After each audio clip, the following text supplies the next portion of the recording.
Blog Talk Radio.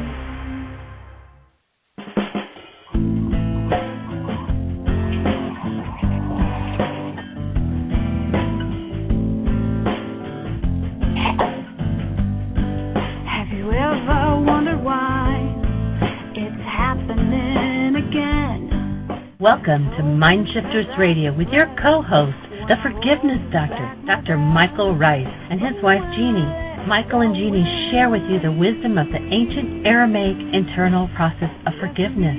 They offer tools and support 5 days a week. They will support you in building a solid foundation within yourself to live in pure love. In Aramaic, Rachma. Michael is the author of So Why Is This Happening to Me Again? For more information on Michael and Jeannie, please visit www.whyagain.com. And now your co-host, the Forgiveness Doctor, Dr. Michael and Jeannie Ryce.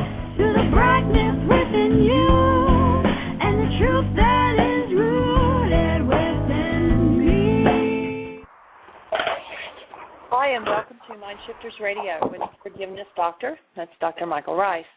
Our call-in number is 646-200-4169. If you have a question or you want to comment, press 1. That puts you in queue. We do already have a caller on hold, and that may be, we ended yesterday's show with a caller and we're finished, so maybe this is them calling back in. In the meantime, I also want to mention that today is Memorial Day Celebration 170. Hello, Michael. Hey, sweetie, Memorial Day celebration or honoring 170, and then this is going to make it, day 5 of Veterans Day, because our honoring of those dates and those people who've been forced to engage in that insanity called war comes from a commitment to create a world of peace and put an end to war. How are we going to do that? We're going to invite you every day to look at one issue, just one in your life where you have some form of hostility or fear, where you're probably blaming somebody else for it and you think you're feeling it because of what they did. We're going to invite you to pick up the forgiveness process and remove that hostility or fear, take responsibility for it, and be about forgiving, not letting them off the hook because that's what's happening inside of you, but rather to pick up the tool of forgiveness, which is a tool with which you change what's happening inside of you. It's got nothing to do with letting other people off the hook. So that's our purpose there. If you're not familiar with the forgiveness conversation that we're having, then we invite you to please pick up or go to our website, www.whyagain.com. It's www.whyagain.com. And on the right-hand side, you'll see a link that says Download Worksheets. Pick up the first 5 links, and it'll give you the whole story. Jeannie, how about if we welcome our caller? All right. We have area code 541. You're on the air. Who do we have? Hi there, Jeannie and Michael. It's Carolyn. I was the one on the call yesterday at the end. Awesome. Welcome back, Carolyn. Where can we go from here? Well, last night I was with Julie at the little group we have here in Ashland, and we watched the goals tape, and I left feeling like, gosh, I can do this. And one of the goals that I told myself is that I can let go of is having a loving relationship with my children, because it just doesn't seem to be working. And I just felt, relief. But that's not really workable either, because I do want that. So I sat down earlier an hour ago. Let's put a hold on the conversation right there, because you just came right into the core of the issue and where we can best support you. There are two issues there are two issues happening here. One of them is what's happening with your children. The other one is what's happening inside of you. When you hook up what's happening inside of you to your brain's image of your children, then you think that something has to happen with your children for you to get relief. But notice that when you did the forgiveness process, you had relief. You were able to process some of the internal pain and trauma that you have inside of you. You know what that's going to do? That's going to create a better relationship with your children. So it seems like kind of an oxymoron. I cancel the goal to have a good relationship with my children in order to have a better relationship with my children. But why do I have a traumatic relationship with my children? Because I hold trauma in me. They hold trauma in them. When I separate out those two issues, I have trauma around my children, then I forgive and I remove that trauma around my children, then I'm a connected space of love for my children, whatever they're doing. If they sit there and do the biggest puke on me that the world has ever seen, and I have no pain or trauma, I'll simply be in the space of love and go, wow, I see what you're feeling. It's really tough for you to work through. Would you be interested in doing some forgiveness work so you can get rid of that turmoil? Because what I found is there's a way, it's called forgiveness, to get rid of your inner turmoil. And so when you do the inner work, you can be free of your turmoil, whatever happens with your kids. Your pain, your turmoil around what seems to be your kids has got nothing to do with your kids. It's got to do with what's happening in you. And forgiveness allows you to remove that which is happening in you that never belonged in a human being. Does that make sense? Yes, 100%. So that's why you had the relief. And there may be, as when they asked the master teacher of forgiveness, how many of these worksheets do we have to do? His answer was 77 times 70. There may be much more work to do around this issue with your kids. That's very, very likely, very possible. And each layer that you peel off will clear out another layer of the old genetic propensity that is in your family system for parents and kids to have trauma with each other. And you may be the one, if you think back about your relationship with your parents, you may be the one that goes in and cleans up all of the trauma around the relationship between parents and kids. And all of a sudden, a whole new dynamic shows up in your family system. And you open an energy window for every mind on the planet who has the same challenge to more easily clean that challenge up in them. That's the gift you give by doing your forgiveness work. Well, I get that. I have a problem, and what the problem is, I clearly took it in what you said yesterday, that the first, in quotes, shock, what disintegrated me, in quotes, was, you didn't use that word, I don't remember the word, but you said the first shock was my husband's suicide. But there were shocks before that, Michael, and I know I have a lot of cleanup to do. My question to you is, when Julie, my daughter, is ranting and raving her rage, am I supposed to listen to 2 hours of it? And then again, 2 weeks later or 2 months later? Is that my job? Or, I can say surely. Okay. No. Stop. No. Your job, should you choose to accept it, is to be the absolute space of love to maintain your human life no matter what happens in your world. That's your job. So correct. Whatever shows up, let's look at the ultimate example. There's this guy named Yeshua. He's been told by his disciple, or he's told his disciples, my Father has told me I can lay my life down and pick it back up again. In other words, I can die and come back to life. And then he gets the opportunity to do that. It's kind of like his final exam. He takes his support, that is the men he's been teaching for 3 years full time to live as the space of love, and he goes to the Garden of Gethsemane. He says, okay, you guys hold the space for me. I need support here. He goes into the garden. He says, Father, can this cup pass for me? Can I pass on doing this? This is too tough a task. And he's obviously told, yes, you can handle it. So he says, okay, I'll do it. And then he taps into his support group. Notice they've gone blotto. He goes back out. He says, can't you guys stay awake for an hour?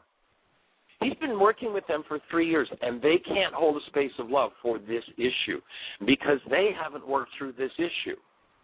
He goes back into the garden. He works through this issue. Notice that his working through this issue, he sweats blood.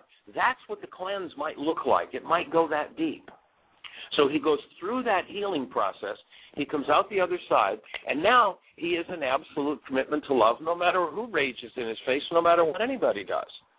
So along comes the high priest servant. We've got the ultimate good guy, bad guy thing happening here. And Paul's standing there, or Peter's standing there with a sword, and he goes after the high priest's servant's head.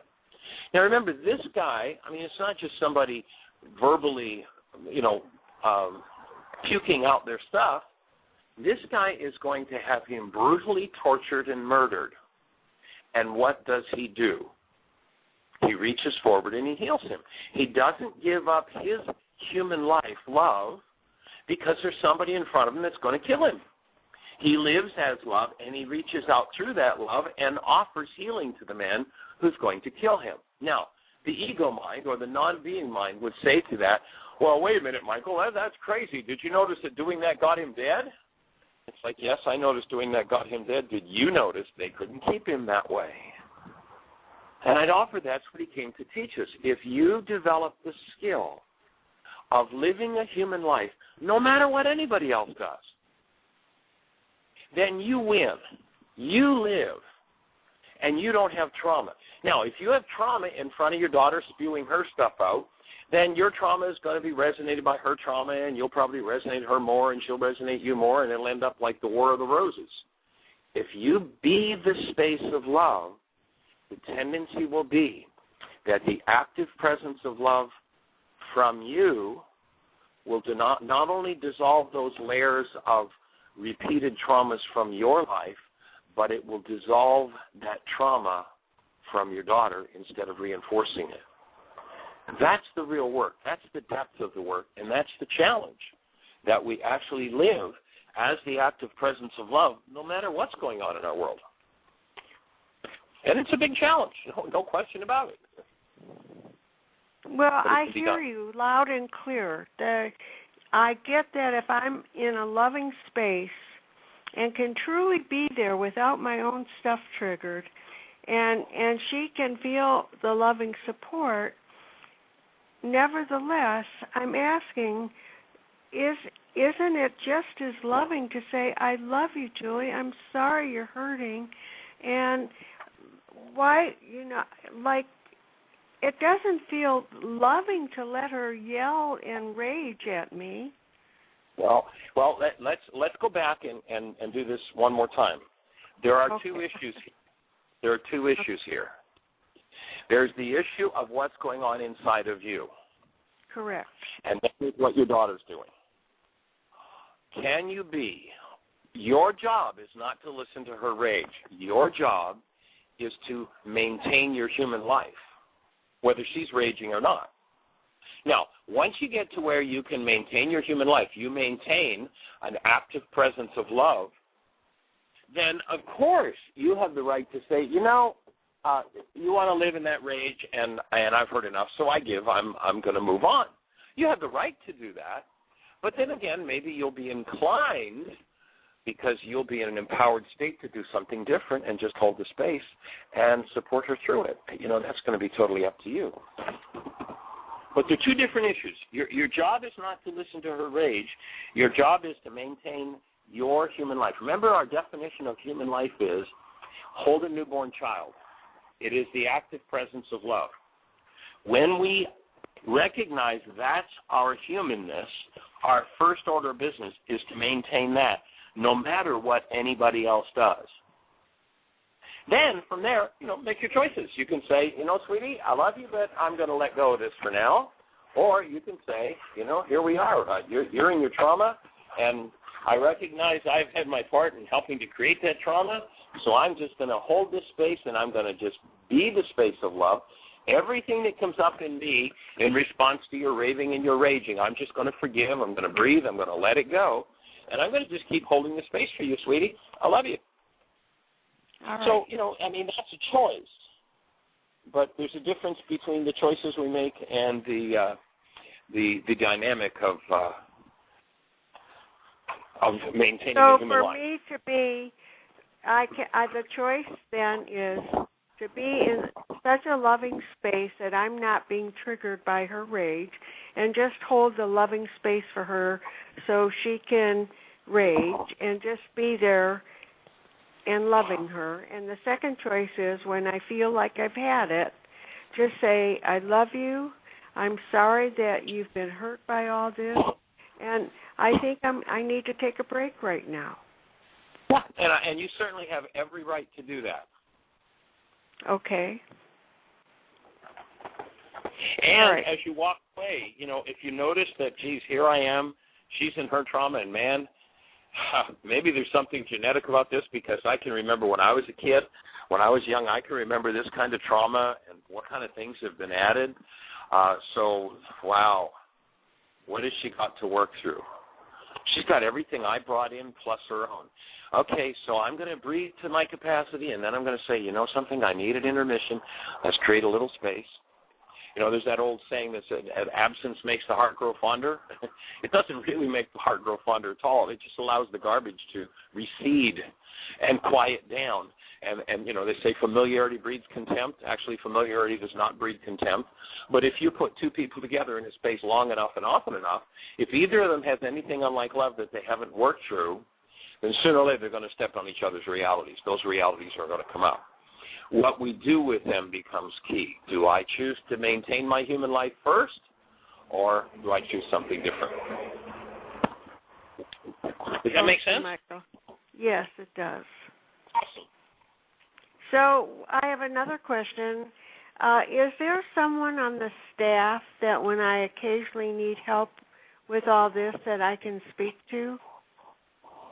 Well, Jeannie does one-on-one personal work. Of course, 5 days a week, the purpose of this radio show, when you've got a question and you need support exactly as you're doing right now, is to call, because your questions, I'm going to get 30 phone calls from people who went, wow, she was right on my issue. Man, did those answers, that really helped me. So, you're not asking these questions. You're the one who's got the courage to call on the phone and do it. But you're not asking these questions just for yourself. They're for everybody. But if you want to do private work, one-on-one work, and get specific support, yes, Jeannie does do work. And, you can contact her through the chat room or through email and set up a date and a time or whatever to do some one-on-one and get some more intense support. Can you tell me how to do that, please? Say it again. How do I email Jeannie? You can email Jeannie at JEANIE, just like the genie in a bottle, a single N, at WHYagain.com. WHYagain.com. So you can do that. The if you spelling send her a of phone her number, name, she'll call you back and set up a time to get together and do a session. The phone number, the email is JEANIE. At Okay, so it's WHY. Jeannie. You said Jeannie like Genie in a bottle, but it is JEANIE. At yagain.com. Mm-hmm. I got That's it. Thank you so much. Awesome. Well, thank you for your questions. We appreciate having questions. Thank you, Michael, and thank you for taking the time to talk to me about this. I am delighted. That's my job in the world. There's nothing that delights me more than to be this space and to be sharing the tools with you. There's an old adage a thought that Richard Bach writes in his book, and he says, we teach best that which we most need to learn. And so as I'm teaching it to you, I get to learn it on the next level and the next level and the next and the next. And as far as I know at this point, there are an endless number of levels for us to work through. When you start looking at all the generations that have been doing all this craziness between parents and kids, it's just, it's part of the healing process. So delighted to be there to support you. Thank you for your call. Thank you, Michael. Okay, blessings. Blessings. Jeannie, do we have any other callers or anything happening in the chat room? We do. Area code 765. You're on the air. Who do we have? 765. You're on the air. Where are you calling from and who are we talking to? Michael, this is Kevin in Indianapolis. Hey, Kevin, how are you doing? I'm getting through it. Yeah. Well, we're here to hold the space. For those who don't know Kevin's a gentleman who's in Anderson, Indiana, who's been doing our work for a couple of years and really doing some fabulous stuff within his business and such. And a couple of days ago was suddenly passed away, and so we've been processing a little bit, and we'll just hold the space. Kevin, how can we support you? Well, you can't take the pain away, but I got to. Say it again? I said you can't take the pain away, but I can. Yes, that's it. You can give it up. I'm doing my sheets, shedding my tears. Yeah. I hear you. I'm not upset that she left. I'm upset at death. I knew she was going. I just don't get to pick up the phone and talk to her anymore. But I get the joy of being able to talk to her anyway. So this is the ego having serious fit. And I know it. And it's okay. This too shall pass. I am one of those 30 people. I just walked in on your conversation. I'm one of those 30 people. You just triggered some stuff with my own youngest. I'm going to have to rethink my plans because I can relate to that gal. Right. Yeah, we're all in the same boat. Yes. But you had asked me to call when I got a chance, and today I got a chance to talk about Nathan and what he's doing with Why Again while he's in prison. And that will probably be a healing process that will help me get through this, but he is growing to such a degree, nobody will recognize him when he comes out.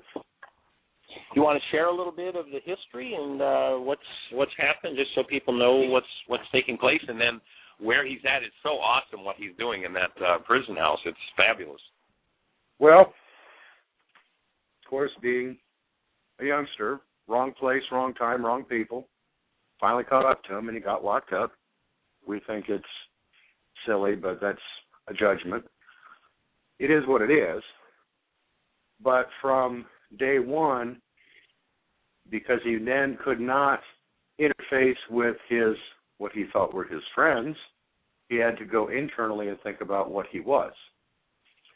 Once he got to the current correctional facility, we were able to get him Why Again, several other things, the Blue Book, and he sat and he used it and he applied it and is applying it. He is teaching others by example and by talking to the book. He is now teaching anger management. Imagine that. I find that humorous and joyful at the same time. He is being trained eventually as an aide, which is greater responsibility. He's teaching other classes. He's organizing discussion groups. He opened up one individual who refused to do anything and talk to anybody, and just recently he found out that guy is now wanting to work. Your book, we've lost count of how many people it's gone through. Last count it was 16, and I'm sure it's more. That's awesome. Big difference. Now, he has changed to such a degree that he and I can have those really deep, literally heart-to-heart conversations that mean much to me, and they mean much to him. He hears, and he's letting go of his past, and now he understands the weights he had tied to his ankles and tried to swim. That's a good way to say it, Kevin, and I acknowledge you for the work you've done to open the space, because this communication between father and son, mother and daughter, is such a huge issue on planet Earth. And that, you're one who's kind of spearheaded and opened that energetically on the planet by opening that space, so it's just fabulous. Well, he's trying to figure out how he can use this newfound experience and knowledge. And I said, here's how we do this, and this is something I'm working on. He's still got until next November. With my bachelor's in psychology and my master's in teaching, I said, I will figure out a lesson plan. I will figure out a way to get you back into the prisons. You get to teach it. I will merely advise, because I don't know the experience. You do.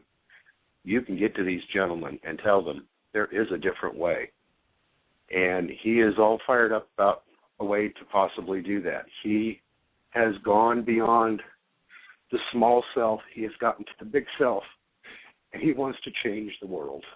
And God bless him for that. Well, maybe he's found his path in the world, and going into the prisons, and he can speak from experience. Okay, I did that rage, fear, drug myself thing, and now there is something else you can do, and so that's just awesome that he's on the path for doing that. Well, with what he's doing, what he's expressing to us, I see as, and yes, I'm biased, but I can be unbiased for a short time. I am actually seeing his leadership abilities come to the surface, and awesome they are. He will have that connection that I cannot with some of these people because of age, if nothing else. But I'll be there to help him accomplish it with the knowledge I have that he doesn't have. We will make a tremendous team, and we are going to do that.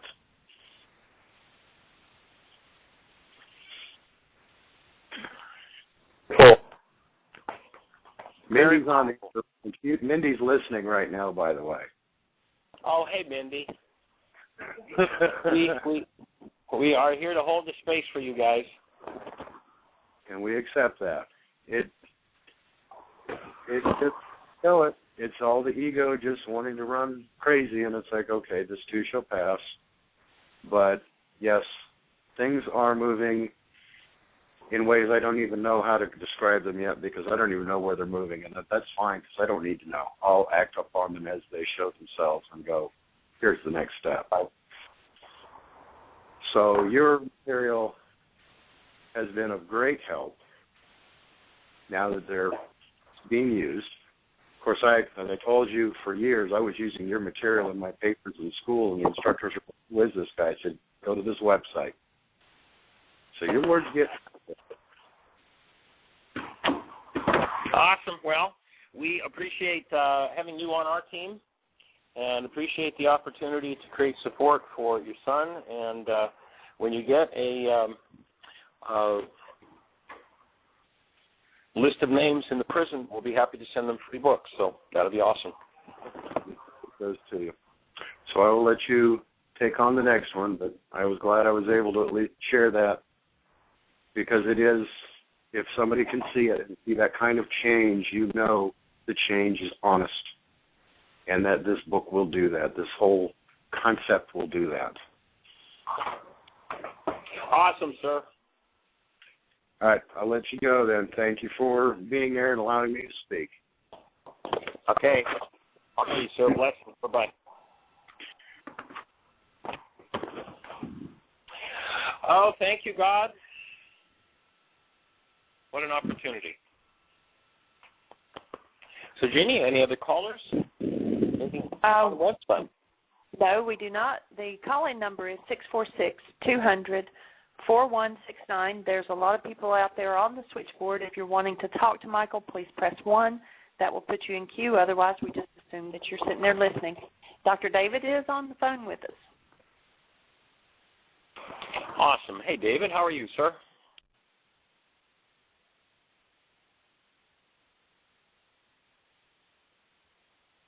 Are you with us, David? Hello, David. How are you? Must have your mute button on. Okay. Well, we'll just move forward, and when David has a chance, perhaps he'll get on with us. I know that the issues that we're talking about, are right on, and I know that's a lot of what David's been processing, and very valiantly and very powerfully. So we just hold the space. And, somebody sooner or later has to create the space for the breakthrough from the insanity of this non-being world into the truth about who we are. And we are here to support you in doing that. So, Jeannie, questions, thoughts? Our phone number, by the way, is 646-200-4169. It's 646-200-4169. If you have a question, we would be blessed to hear about your question, and we would be happy to do our best to answer any questions that you have and support you in this process of healing. So, Jenny, any questions, thoughts going on? No, everybody's just sitting there listening. Okay, cool. Well, one of the, to just continue the direction that we kind of opened up with in terms of that space of being love as opposed to being some form of pain or trauma or turmoil or hostility or fear. And one of the things that tends to happen is an event occurs. Somebody gives you the look, somebody says the word, somebody, whatever it is that they do, and it brings up a non-being space in you. Now, the tendency can be to shut down toward that person and to shut them out because look what they did to you. But to recognize, this is one of the basic principles of this work, to recognize that what they did didn't cause anything to happen in you, and if you choose to bypass the lie your mind tells you that it's got something to do with them, they actually will very likely be the very person who can support you working through it. But what most people do instead is punish and leave. And there are lots of ways of leaving. Some people physically stay present. They just clam up. Some people disappear totally. Some people run away. Some people go and, play footsie with somebody else. There are all kinds of ways of leaving. And what we're here to offer is a message that you can't feel anything that isn't inside of you. And so if you have some form of pain or turmoil and trauma in response to an event or what somebody says or does, what you're experiencing is your response, not caused by them, but triggered into activity by them. When responsibility comes, you get to change what's happening inside of you. When the blame and the punishment game happen, you get to keep believing that what you're feeling is about somebody else. And, the truth is, you can't feel anybody else's. You can only feel your own. And when you recognize that, you get the awesome opportunity to work through everything that's never been worked through in your bloodline. And, in our earlier conversation, what your daughter was going through is probably just right on track with everything that you've not resolved. And when we begin to hold the space, one of my favorite sayings about kids is that having kids is like having your unconscious mind hanging out in true living color and Dolby sound. It's almost as good as having a spouse because your kids come from the same genetics as you do. Your spouse, having intercourse with you, now has access to parts of your mind that you don't have access to, that you've lost access through denial. Stop blaming them, own and recognize that it's yours. It's not your kids' fault if you feel pain or turmoil when they speak up about what's going on for them. They are not the cause of it. But when you make the mistake of hooking your brain's image of them to the cause inside of you, then you think that the cause is outside of you. And in thinking that the cause is outside of you, you lose the ability to change what's happening inside. So the whole bottom line is that ownership and that moving through what never belonged in this human system by forgiving. And again, if you're not familiar with the forgiveness process, and it is a very challenging process because it goes totally against everything we've ever been taught. We've been taught that everything is outside of us, that they made me feel this, they made me angry, they made me sad, they made me afraid, they made me this, they made me that. But you'll notice if you've been through that particular feeling, and go back to your early childhood. Think about the latest conflict, let's say with your child or with your spouse. How much time in your life have you spent in that state? I guarantee it's happened hundreds and hundreds and hundreds and hundreds and hundreds of times. It is the reason always why you've left.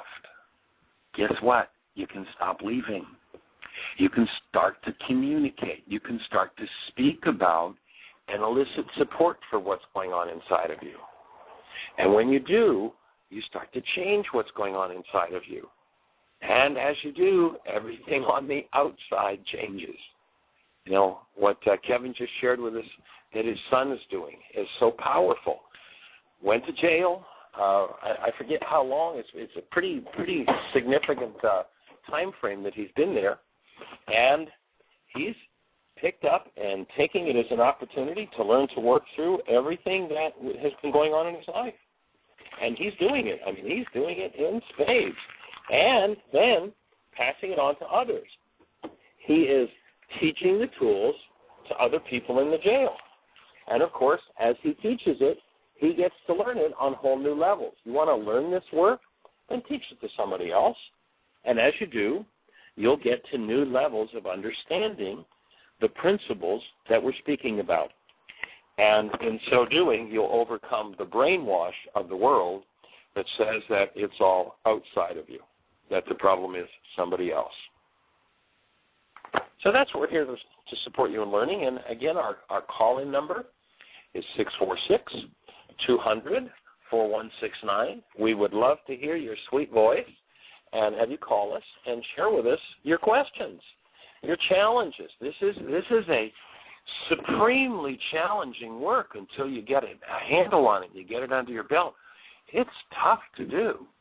And one of the things to do, you know, Dr. Tim is with us quite often. I guess he's tied up. I haven't talked to him this week, but one of the things he constantly reminds people of is start with the small stuff. Don't start with your big major life issue, but rather start with this and work through the small stuff, and then you get to come out the other side, clean and clear of any form of any capacity to generate within you any form of hostility or fear. That's ultimately where we want to support you going. Jeannie, do you have any thoughts in that regard? Go ahead, sweetie. We have a question.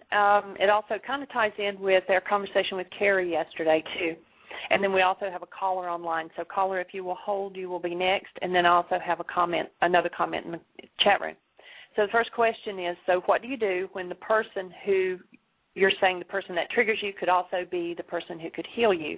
So what do you do when the person who might be the one to process you into healing cannot hold the space for you to process because they are so close to you that what comes up for you then triggers something for them? And so their communication to you is you need to change this or that behavior instead of holding the space for you to process what's coming up for you. So in short, I guess, what do you do when the person who might be the one that can process you can't hold the space for you to process because it brings something up for them? Right. So then where I would go with that would be into looking at what's the part of me that sets me up in relationships where I don't get supported. How does it look like my life not to be supported in relationship? And what most people find is, oh, my life looks exactly like my life. And so when I recognize that looks exactly like my life, there's my next worksheet. What would that look like? In number 1A in the worksheet, it might look like not being supported. Number 1B, what happens? I ask my partner for support, and they're going berserk, and they want me to change and hold the space. So you notice that there's the same goal is happening for both people. And as you take responsibility for the parts of you that, for instance, maybe have pain about not being supported, and then you let go of that pain. You know, here's the game. 100% of the time, what's going on inside of me comes back to me. I can never justify laying it on anybody. 100% of the time, it comes back to me. What is it that I'm doing that I need to deal with here? And, of course, it's a whole lot more fun if you've got a partner that can just jump right in there and support you, and or if you're supportable. Sometimes people just leave and they're not even supportable. Sometimes they just cut off communication and disappear and, like, you know, and then they complain about not being supported, but they won't speak up. They won't step forward with, okay, here's what's going on for me now. They just live in denial and the pretense, no, everything's fine with me. Look, see, I have a smile on my face, and they plaster this plastic smile on their face, but you know there's nobody home. You know the lights are out. What is it in me that turns out my lights? it's never your behavior. It's only my behavior. It's only my reality that puts my lights out.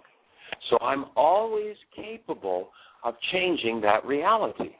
But I can't change it if I pretend that it's about you. So it always comes back to me. It always comes back to me. And that can seem to get old for a while until you recognize, or you start to realize that, gee, when I think about it, I can watch how my parents interacted. Dad was never there. Mom was never there. Every chance Dad got the chance, he got out of Dodge. Why did he get out of Dodge every time he got the chance? Because the environment was so oppressive, it brought up things in him he couldn't handle. So it's like, okay, well, I'm out of here. And Mom does this. It's just a game that's been going on for 1,000 generations. And so if you are brave enough to really step in, this guy named Yeshua is no easy dude to follow. He gives us a major challenge. Here's the challenge. Can I keep my lights on? Can I be the absolute presence of love 24/7, 365, no matter what anybody else does? When I can do that, then I consider myself complete with having done the work. Then I'll get orders from headquarters as to what my life is really about. Until then, in the ancient teachings, they said the mind of man is not yet conceived of what lies in store. Jeannie, questions, thoughts? Okay, in the chat room, some bring past events or allow past events to be the triggers because of the unwillingness to let go. So you bring past events into future events or present events, trying to show others that your pain is real. That's more of just a statement than a question, but right. So that's the working through of those issues. That's what needs to be dealt with. And what if it's not a safe? What if it's not a safe space to speak, and that is the excuse then for withdrawing? Yeah, that becomes the excuse. Well, you're not safe. Well, okay. If I think you're not safe, then I think that you're not safe. Then I'm in codependence, thinking that you're responsible for the realities of unsafety inside of me. And once again, there are two issues. Maybe you're accurate. Maybe the space isn't safe. Let's assume that's true. But there are two different issues. There's a reality inside of me that it's not safe, if that's the space I'm in. And then there's the actuality of it's not safe. I can, even in the space where it's unsafe, if I choose to take responsibility, work through my issue of unsafety. Then I'll come forward as the safe space. I will be the safe space for myself. And then I can be the safe space for them.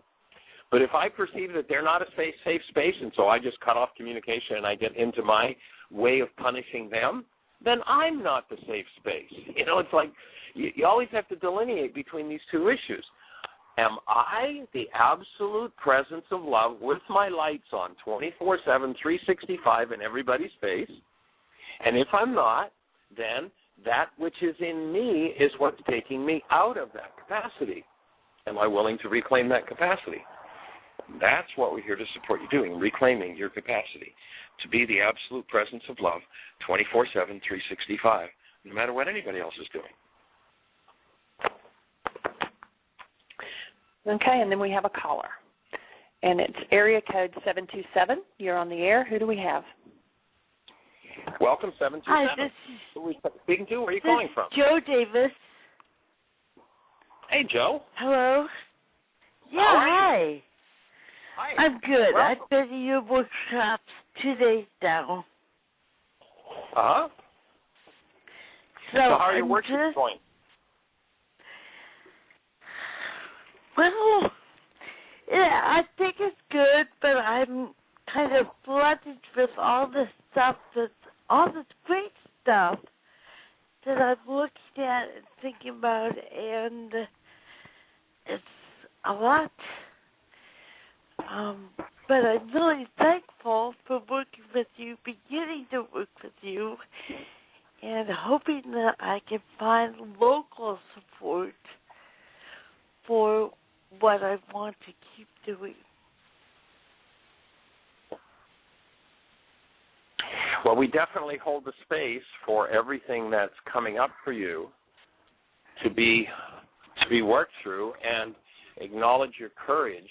You know, the other day when you were at the workshop here, you were just so courageous in bringing forward what was going on for you, and your process touched so many people in that audience. It was just awesome. So, congratulations. Now I have to work through my unwillingness to accept that about myself. There you go. You got it, girl. Because that's what goes on. It's like, I've heard that, you said that, other people said that, and I'm still, I see myself as a fraud. When people see me as courageous, I cannot take that in. Yeah. So then your next worksheet is to work through your realities and your beliefs that you are a fraud. Yeah. So that'll be your next worksheet. Have you gotten your 5 in today yet? No. Oh, that's the other question. What about not writing it all out? I know that's an important process, but like I woke up and started the process without that paper pen. I didn't quite understand what you said, Joe. Tell me again.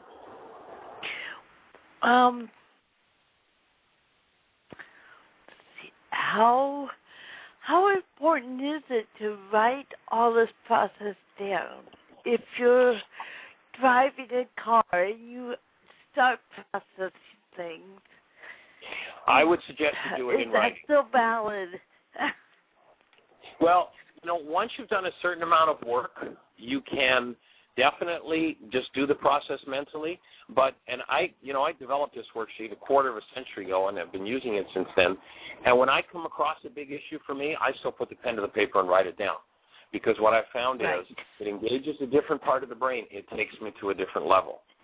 So, yes, I'll be driving down the road and something will come up and I'll do a worksheet in my head real fast. But if it's a major issue, then I'll be putting the pen to the paper and doing that worksheet in writing. Absolutely. And especially as I begin, obviously I have a lot to learn about the process. What was it you have? What about the process, Joe? Especially as I learn it. The learning curve about the process. Writing must be important. I'm not quite understanding you. I'm not quite understanding you. Say it again, Joe. Probably my phone is not cooperating.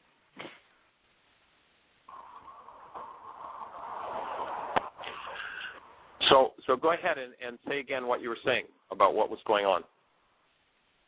As I'm learning the process, it seems important to write it out. Yes, absolutely. I would suggest you do that. Definitely.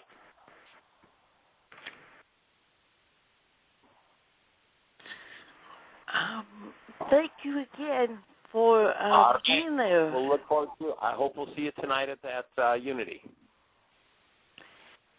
I think it'll be Thursday night before I get back there, but I'll be there. Okay, well then. All right, we'll see you Thursday then. And thanks for the call, Joe. Okay. Bye-bye. Thank you, Michael.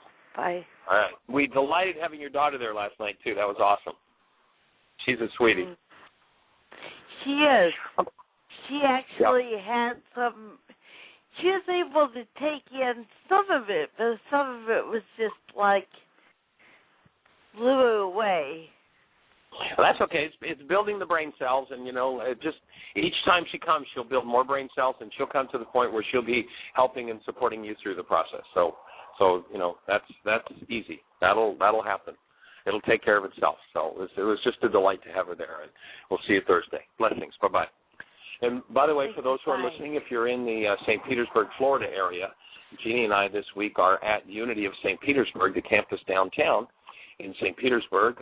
We've got tonight Naturopathic Keys to Health.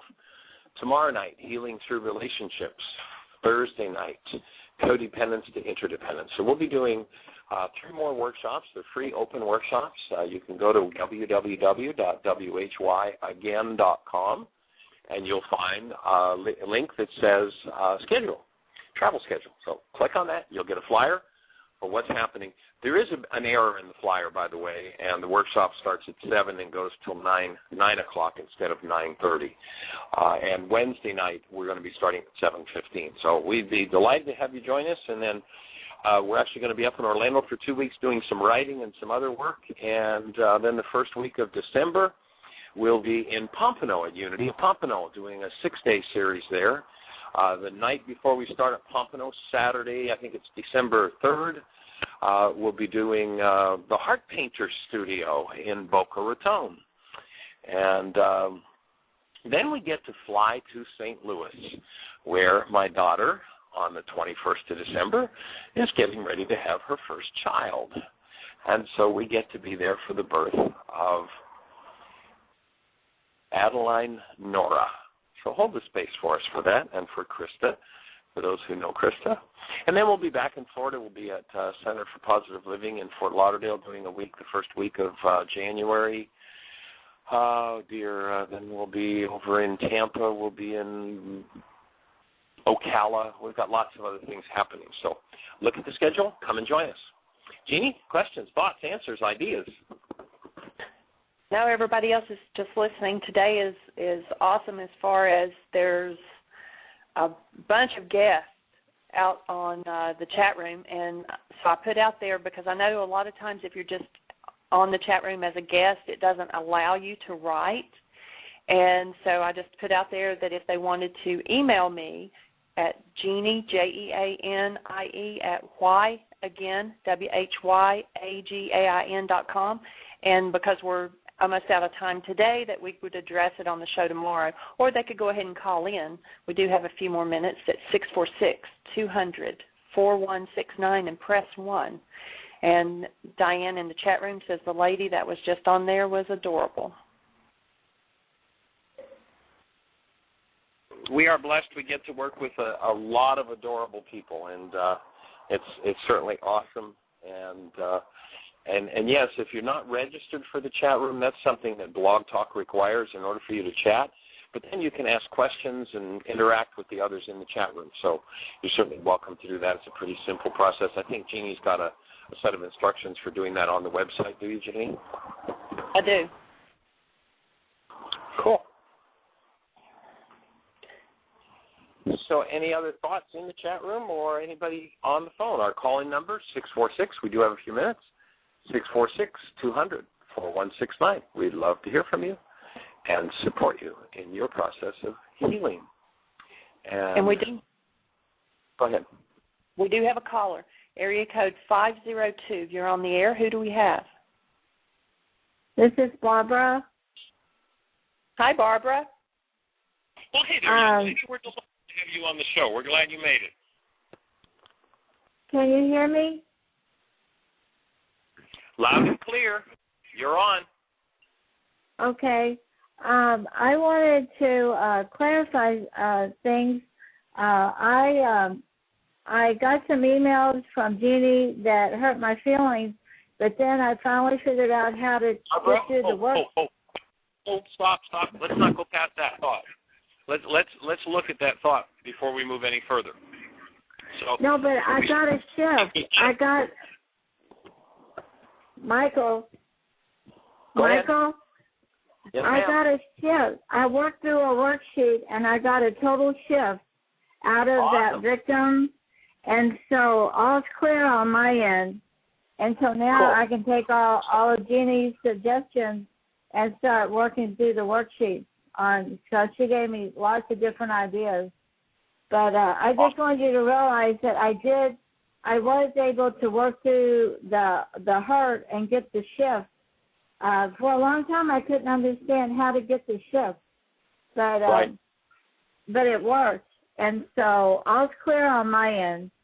And now I'm just using So I'm using her ideas that she gave me in the emails to do worksheets. Cool. Isn't it nice that shift happens? Oh, it's wonderful. It's wonderful. Yeah. And I'm learning a whole new way of living because I never knew how to say I feel hurt, but not to blame the other person, but to take responsibility to shift, what was inside me. And it was just such a powerful experience. I loved it. Jeannie does powerful work. There's no question about it. So you're blessed that she put that time into those emails. And notice that there's still a part of your mind, though, that still holds somewhat to the belief that the emails hurt you, as opposed to these emails, the ideas in these emails brought things up for me. It's a challenge to delineate between what's going on in the inside and what's going on the outside, because the whole world has taught us all our lives that what's going on the outside is the cause of what's going on the inside, rather than what's on the inside is the cause of what's going on the inside. So when I just make that little shift in language, my mind starts to show me on still a whole other level. I got this idea from this email, and it brought up so much hurt and pain and sadness and grief and trauma for me, and now I'm going to dig out the worksheets and start working through them. Awesome. Nice work, yeah. Lady. So I just wanted you guys to know that I was over the hump. So thank you very much. Hey, delighted. Fabulous. We'll look forward to seeing you. Blessings. Bye-bye. Okay, bye-bye. There you go, Jeannie. One more time. You open the space. And the work you do is awesome. So do you have any other thoughts, Jeannie? Any share? No. Everybody else is just listening. We're down to 2 minutes, though. Let's see. Somebody in the chat room says, doing the worksheets is difficult for me. Why do I not want to finish it? I know the answer already. It's fear of failure. And then someone responded and said, one thought that keeps attacking me is that to remind all that it's okay to feel pain, but it's up to you which direction you direct the pain.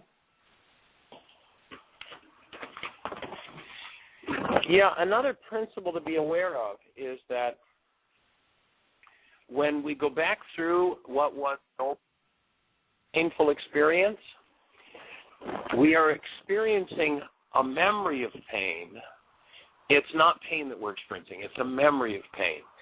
And when you recognize that, instead of re-empowering an old pain to become a present pain again, it's like, I'm having this memory of when I was 4 and this happened and that happened, and I've got a lot of hurt, and I'm remembering what that hurt was like, and I'm going to step into my human life, the active presence of love, and bring that love forward so I can dissolve this pain, and then I get to come out the other side free of it, and it's awesome. And Barbara, that's fabulous the way you did that.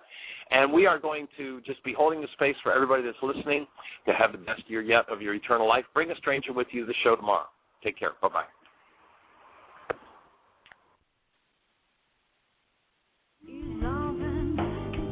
Thank you for listening to Mind Shifters Radio with the Forgiveness Doctor, Dr. Michael Ryce, and his wife, Jeannie, who present that internal Aramaic process of forgiveness. Michael and Jeannie are here every Monday through Friday on Earth Angels Radio. For more on Michael and Jeannie, please visit www.whyagain.com. That's www.whyagain.com.